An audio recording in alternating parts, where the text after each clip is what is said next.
Hello everyone. Hi guys. Lovely to see you again. Just more of our journey, our odyssey through the perfume world and the awards, the finalists. I don't know what I'm saying, but you know what I mean.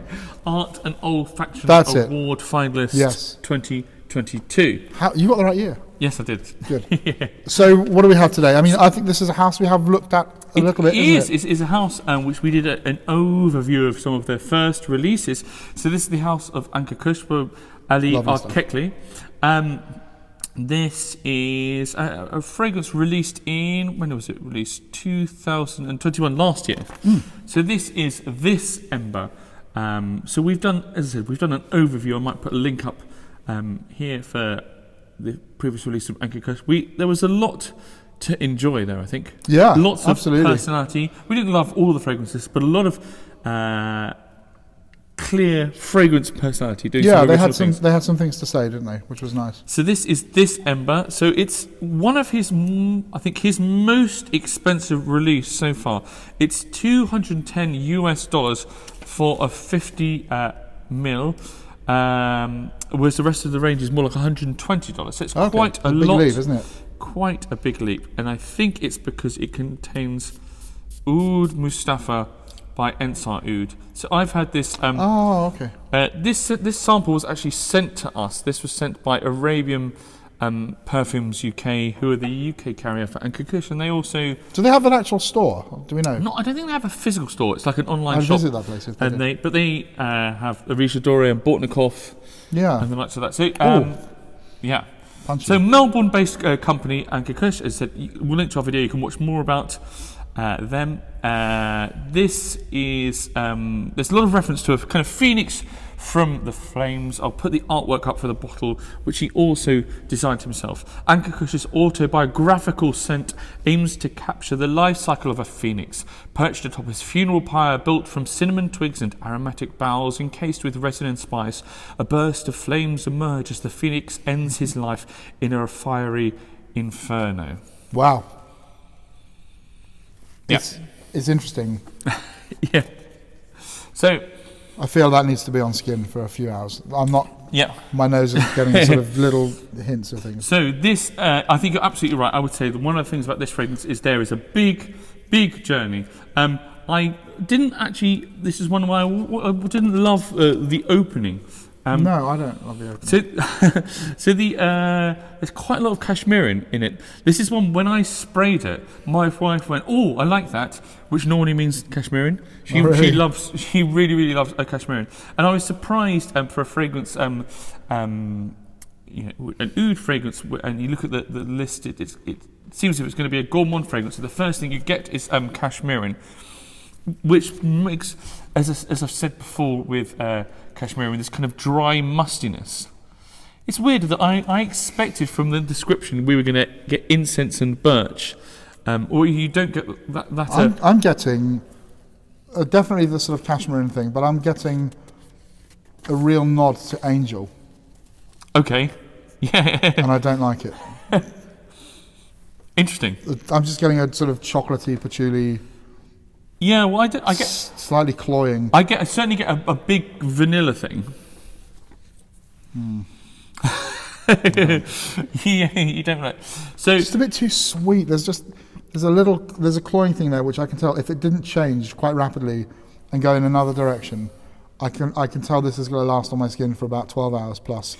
And the persistence might annoy me if I didn't like how it.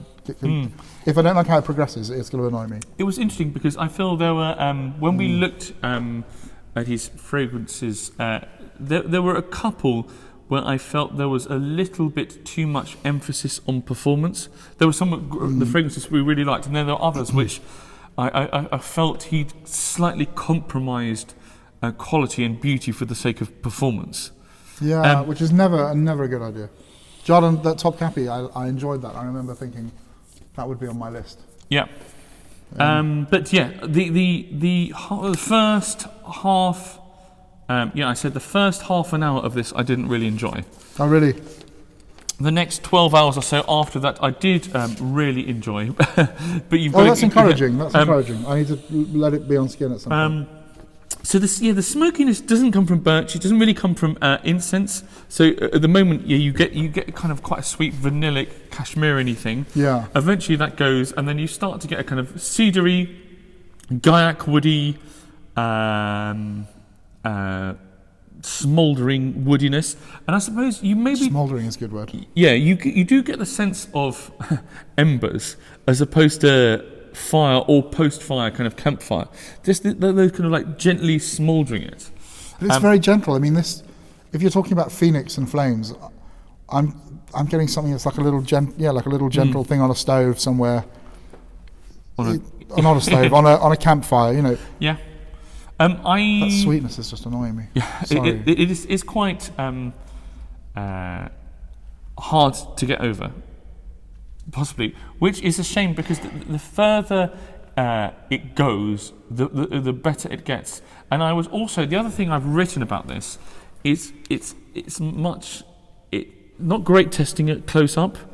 I found it. I enjoyed it more when I tested and I just wore it and I felt it kind of around me as opposed to sniffing like that, Yeah. which is, after all, how most people kind of wear fragrances. That's true. Actually, the effect of the aura is probably very different. It's better than kind of like wearing it I'm giving right myself up close. fatigued by doing it too close all the time. And I did feel it became a very oud centric fragrance. A slightly, I never got really incense in an Ola Barnaby sense, but the oud felt slightly incensey, slightly vanillic, but then obviously there's quite a lot of vanilla at the beginning, which is kind of playing with that. And this slightly cuddly, campfirey feeling, warm, chocolatey, but almost I've written chocolatey in texture, not literally.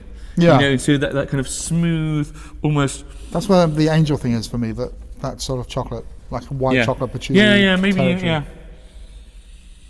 It's just tricky, isn't it? That opening is just a bit screechy. It's a bit much for me, and it's giving me the Pain in it's your giving me head. pain behind my left eye, which I don't know why, but I'm not going to smell it anymore. But yeah, I will give that a chance on skin and see where it goes, because I would be interested if you say it. Yeah. It changes and you like the journey more than the first half hour. I mean, I was when I trust first you. sprayed it. I was like, oh, I don't like this. Yeah. but it is better on skin, and it is, try one more but at a distance. I mean, I think it's just a shame because I think there was a good fragrance in there. I just feel it's just been hampered by this. I don't know if it's wanting it to make it too strong or too. Yeah, it's a bit try hard in terms of the. Yeah. It's like a guy that comes out of the gym and then pretends he's holding a couple of barrels. It's like that kind of. Look at me, I'm doing the thing. I'm being this perfume. Which is a shame because, as I said, after the first half an hour, the next 11 and a half hours or so is not that, and it's just this nice, slightly vanillic, very oud heavy aura. It's just a shame about the first half an hour. Yeah. Well, I will try it on skin, and I'll look forward to sort of seeing the way it goes, because I mean, an Ensar Oud is. Yeah. Oh yeah. I mean, it's no joke. There's quality products in there. It's just a shame. It'd be interesting to see how other people go on with this, because certainly it's the kind of fragrance I just feel that if you can't get, I would struggle to get over the half an hour. I did enjoy the rest of it, but not so much that I would put myself through the first half an hour. No. Interesting. I mean, it's definitely a good perfume in there. Yeah, eventually. But it's so go and see our review of the rest of the house. There were lots of his fragrances which we really enjoyed. Yeah, absolutely. And this is, I'm smelling this for like 5 seconds on a thing and going, yeah, I'm going to wear it. So before you all say you need to try it on skin, I am going to, and I will give it a fair chance. But I have tried it on skin, and I you have as well. You've and worn it I properly. was the first half an hour I would say is tough, but the rest of the half an hour, the rest of the 11 and a half hours or so is good, and actually it's more than that. It lasts until the kind of the next day, and the vast majority of the experience is this. It's surprisingly, after that half an hour point, it does kind of stay there.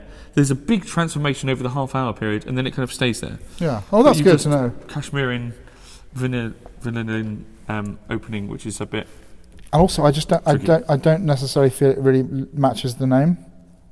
It's surprising because you see this Ember and you think you're going to get birch. You think you're going to something in that work. Smouldering cedar. Don't you smell the embers from Prin? That, for the strangers. Yeah. That's the kind of thing. Like it's really smoky, fiery, and that's what's in the description as well. It's not just the title. Phoenix rising out of the flames. We're not Vanilla. talking. It doesn't. It doesn't quite marry up for me. Yeah. Interesting. It'd be interesting to see who people who've tried it, people who've experienced it. Yeah. Anyway, that's us on this. Ember. We'll see you next time for another. I mean, what do we know? What we have next time? Is it going to be a secret? We're not sure yet. We'll see how we feel. Anyway, until next time. Bye. Happy sniffing.